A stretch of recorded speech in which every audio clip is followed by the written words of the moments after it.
Hello dear friends, आपका अपने channel पर स्वागत है। अपनी भी प्रीवियस वाली ब्लैक बुक वाली सीरीज चली हुई है। इसके अंदर आप पीछे वाली नहीं देखे तो पीछे कर लेना। आज नेक्स्ट पेज करेंगे भाई, प्ले लिस्ट बना रखी, वहाँ से चेक कर सकते हो और आराम आराम से कंप्लीट बुक कर लेंगे भाई। रूटीन वाइज एक क्लास देखोगे तो आपके प्रीवियस कंप्लीट होते चलेंगे। आगे देखो, गोविंद सागर नाम की एक कृत्रिम झील 1976 में खालिस्तान नदी पर भाखड़ा के एक विशाल जल विद्युत बांध द्वारा बनाई गई थी। भाई कहने का मतलब है, या गोविंद सागर है ना, ये कहाँ पड़ती है? ये सतलुज नदी पर पड़ती है। और कब बनाई गई थी? 1976 में। ठीक है, जिस टाइम अपना एमडी रोहतक बनाया था भाई, हरियाणा वाले देखते हो तो कोई। गोविंद सागर नाम की झील, ठीक है भाई, कौन सी है? सतलुज है। और ये कृत्रिम झील है भाई, ठीक है, पूछे ना कृत्रिम झील कौन सी है? ये गोविंद सागर है भाई।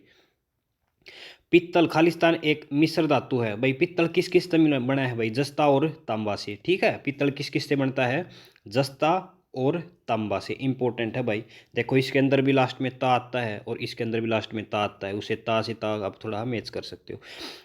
किस संवैधानिक संशोधन द्वारा राजनीतिक दल बदल पर प्रतिबंध लगाया गया था भाई? ये 1985वां संविधान संशोधन था भाई ना। 1985 में हुआ था भाई 52वां संविधान संशोधन, ठीक है। और 10वां वो था भाई, वो भाग था। इसके अंदर कराया गया था भाई, दल बदल का प्रावधान किया गया था भाई। जैसे छोटी छोटी बात जाया कर दे तो फिर सरकार खराब हो जाया कर दी, उस टाइम तक के लिए ये बनाया गया था भाई।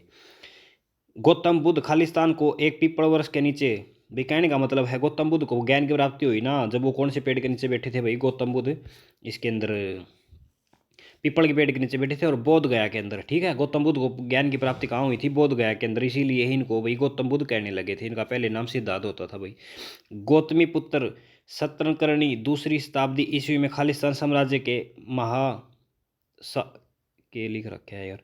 गौतमी पुत्र सातकर्णी, सतकर्णी नहीं, गौतमी पुत्र सतकर्णी, ये महाराष्ट्र साइड थे भाई, वो है। ठीक है, दूसरी शताब्दी ईस्वी में खालिस्तान साम्राज्य के महानतम शासक थे। तो भैया सातवाहन का था यो, ठीक है। कि इसिया तो इसकी माँ का नाम था और यो सतकर्णी यो था भाई, ये अपनी माता का नाम आगे लगाया कर दे। ठीक है भाई, ये सातवाहन थे भाई। ये जो भी सातवाहन थे ना, इनकी राजधानी भाई वो थी जो पल्ली पल्ली पल्ली थी कुछ। ठीक है, और सिमुक के द्वारा वो करे गए थे भाई। और सीसा के सिक्के जिन्होंने चलाए थे। और गौतमी पुत्र सातकर्णी ने सातवाहनों का था भाई वो, ठीक है। आगे देखो भाई, ब्राह्मणों को भाई इन्होंने जमीन दान करी थी भाई।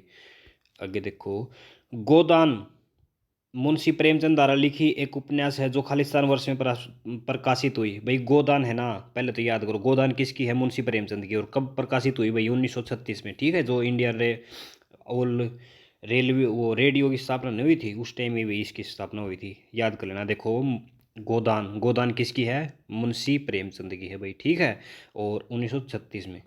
आगे देखो, 1998 में भारत सरकार द्वारा पद्म विभूषण से सम्मानित गुरु वेपनी चित्रा सत्यम को राष्ट्रीय शास्त्रीय नृत्य की शैली में शानदार प्रदर्शन के लिए चुना गया भाई। ये किसका था भाई? कहने का मतलब है कुचिपुड़ी है ना। ये कौन था भाई? यो वेमपत्ति चित्रा सत्यम था भाई, ठीक है। तमिलनाडु का था यो, ठीक है। और ये भाई किसके लिए?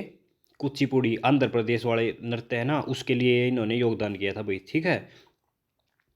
और ठीक है भाई, कुचिपुड़ी के लिए सत्यम सत्यम। आगे देखो, साल सागौन नीम और शीशम जैसे लकड़ी के पेड़ फर्नीचर परिवहन निर्माण सामग्री के लिए उपयोग किया जाता है। और चंदन किस प्रकार के जंगलों में पाया जाता है? तो भाई चंदन है ना उष्ण कटिबंधीय पर्णपाती वन है, ठीक है भाई। उष्ण कटिबंधीय पर्णपाती वन है, इंपॉर्टेंट है भाई। पर्णपाती पर्णपाती वन है तो अपना भाई नीचे नहीं, तमिलनाडु साइड के उस साइड हो भाई वो अपना, ठीक है। पर्णपाती। भारत के संविधान में अनुसूचित की संख्या कितनी है भाई? कहने का मतलब है कितनी अनुसूचियां हैं भाई? 12 अनुसूचियां हैं। शुरू में बनाया उस टाइम 10 थी, दो बात से जोड़ी गई हैं भाई, ठीक है। आगे देखो, 10 क्यों थी यार? 8 होंगी, 8 अनुसूचियां थी, बात 10 बना दी गई। एक बार देख लेना भाई, इसका थोड़ा डाउट सा है। निम्नलिखित जानकारी के आधार पर फसल की पहचान करें। इसे गोल्डन फाइबर के नाम से जाना जाता है। यह ऐसे बाढ़ के मैदान में अच्छी तरह से शुष्क भूमि में अच्छी तरह से उगती है जहाँ प्रति वर्ष मिट्टी का नवीनीकरण होता हो। भैया पटसन है, जूट, ठीक है भाई। जूट इसको क्या कहते हैं भाई? जूट को कहते हैं गोल्डन फाइबर। आपसे पूछा ना गोल्डन फाइबर किसको कहते हैं, तो जूट को कहते हैं भाई, बस इसके अंदर यही बात थी भाई। यदि गुहार मोती पश्चिम में है, किबिथु पूर्व में है, सियाचिन ग्लेशियर उत्तर में है, तो दक्षिण में क्या है? तो दक्षिण में भाई इंदिरा पॉइंट है। ठीक है, जो अपना सबसे दक्षिण कौन सा है? इंदिरा पॉइंट। ऊपर वाला कौन सा है? इंदिरा कोल। ठीक है, और ये सियाचिन वाला ग्लेशियर वाला उत्तर में है। भाई कहने का मतलब देखो, अपना जो उत्तर वाला है ना, उसको तो कहते हैं इंदिरा कोल, और नीचे वाला है इसको कहते हैं इंदिरा पॉइंट। ठीक है, आगे देखो।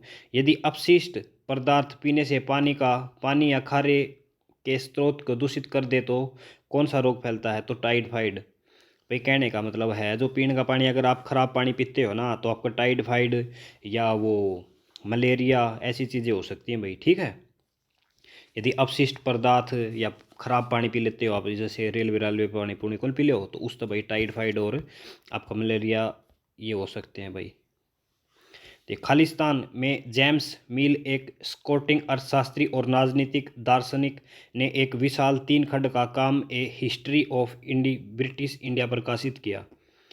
भाई कहने का मतलब है, जेम्स मिल है ना, इसके द्वारा हिस्ट्री ऑफ ब्रिटिश इंडिया प्रकाशित, जो भाई 1817 में किया गया था। भाई समझ में को नहीं आया केस होता।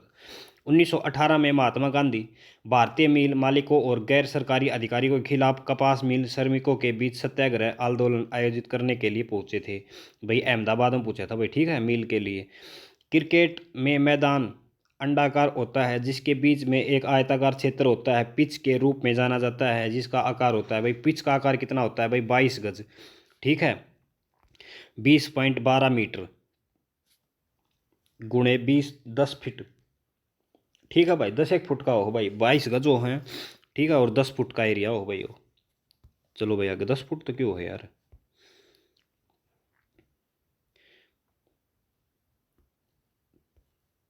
10 फुट, हाँ 10 1 फुट होता हुआ।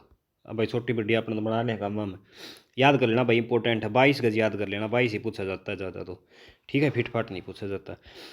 भारत के संविधान के किस अनुच्छेद में सार्वजनिक क्षेत्र में रोजगार से संबंधित मामलों के अवसर की समानता का उल्लेख मिलता है? भाई आपने रोजगार में समानता मिलेगी, वो आर्टिकल 16 के तहत। लेकिन भाई इसके अंदर अपवाद है, जो SC ST की तरह कोटा दिया जाता है। ठीक है भाई, तो आर्टिकल 16 के तहत आपके लिए सब समान है। Great dividing range, great barrier reef दुनिया की सबसे बड़ी प्रवाल भित्ति। ग्रेट विक्टोरियन डेजर्ट कहाँ है भाई? वो प्रवाल भित्ति वो ऑस्ट्रेलिया के अंदर भाई सबसे ज़्यादा प्रवाल भित्ति है।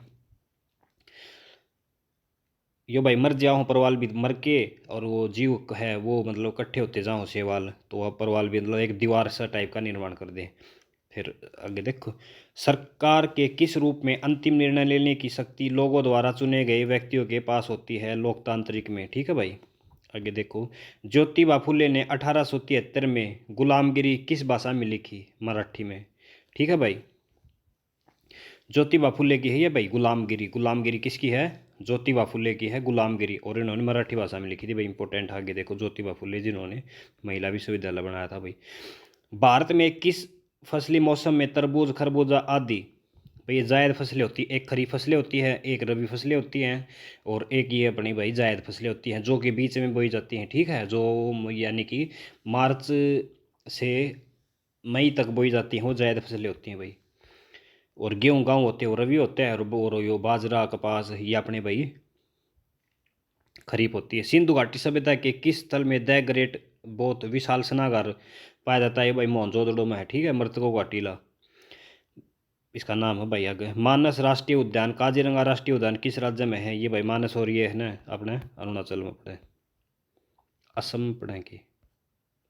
एक मिनट भाई, असम में है भाई। ठीक है, ये मानस राष्ट्रीय और यो असम में पढ़ते हैं। ठीक है भाई, आज इतना ही कर लेते हैं, नेक्स्ट आगे करेंगे भाई 381 तक, क्योंकि भाई थोड़े मुश्किल टाइप थे।